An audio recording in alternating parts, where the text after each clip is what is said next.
Bonjour et bienvenue sur Pranacast. Peut-être que vous avez peur de prendre la mauvaise décision. Peut-être que vous avez peur de vous tromper et puis bien souvent vous avez tendance à attribuer cela au manque de confiance en soi. À attribuer cela au doute, à l'incertitude. Mais j'ai reçu cette autre vision pour vous. Peut-être qu'en fait, vous avez peur de prendre une décision, la mauvaise décision, parce que jusqu'ici, toutes celles que vous avez prises n'allaient pas dans le sens de votre âme. Que jusqu'ici, vous avez essayé de vous contorsionner autant que possible pour faire taire cette petite voix en vous qui vous soufflait que vous n'étiez pas sur la bonne voie. Qu'il y a bien mieux que ça. Et que vous avez pris des décisions qui ne vous ressemblaient pas vraiment, et que c'est ça qui fait qu'aujourd'hui vous avez peut-être peur de vous positionner, parce qu'une part de vous sait bien, sent bien que vous êtes capable de vous oublier, que vous êtes capable de laisser de côté ce dont vous avez vraiment envie, que cette peur de prendre des décisions, c'est pas parce que vous êtes incapable de les prendre, c'est parce que vous manquez de confiance dans la véracité de vos intuitions, que vous n'arrivez pas suffisamment à vous incarner dans le fait d'être capable d'aller vers la bonne voie. Que vous avez peut-être honte de vos désirs,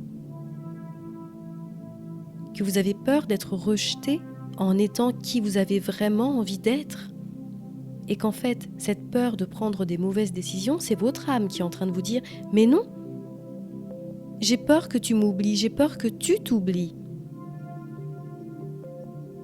J'ai peur de persister dans une voie qui n'est pas la meilleure pour soi. » Alors vous freinez des quatre fers.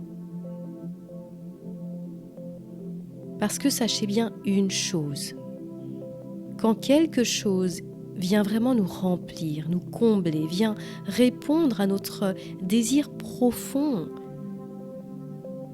eh bien on y va avec le sourire. Quand quelque chose est vraiment nourrissant, on peut avoir certaines peurs comme ça de « Oh mon Dieu, est-ce que c'est vraiment pour moi ?» On peut avoir des moments d'angoisse parce qu'on a peut-être peur de perdre ça. Mais notre être a envie d'y aller, notre être nous y pousse. Je vais faire une analogie qui va peut-être vous faire rire, mais quand vous avez envie de manger un gâteau au chocolat, vous avez envie d'y aller.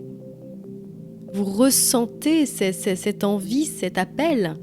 C'est alimentaire, mais c'est pour vous parler de l'émotion, de l'envie qui est là et que vous identifiez clairement. Il n'y a pas d'objection, d'accord ?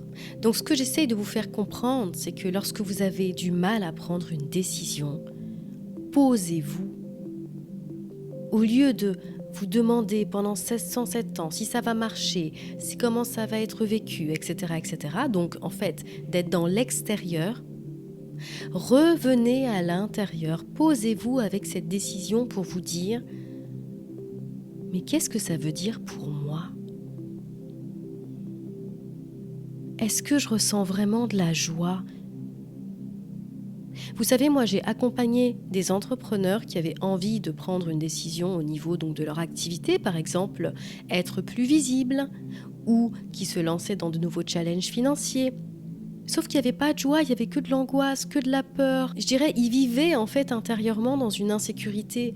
C'était pas serein comme positionnement, parce que leur être profond n'avait pas envie de ça. Parce que certains n'avaient pas réellement envie de se montrer, par exemple.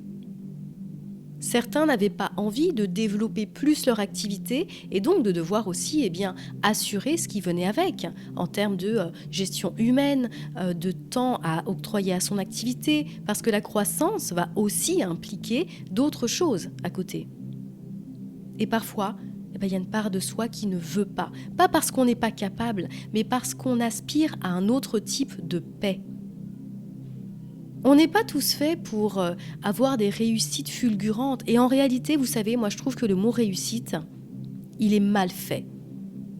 Parce que c'est pas parce qu'une personne a une grosse compagnie qu'elle dirige 500 personnes et qu'elle gagne énormément d'argent qu'elle réussit.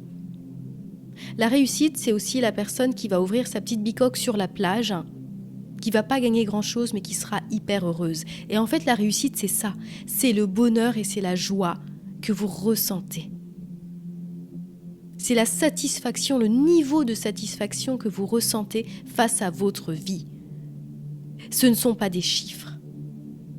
Ce n'est même pas visible, la réussite. Ça se ressent.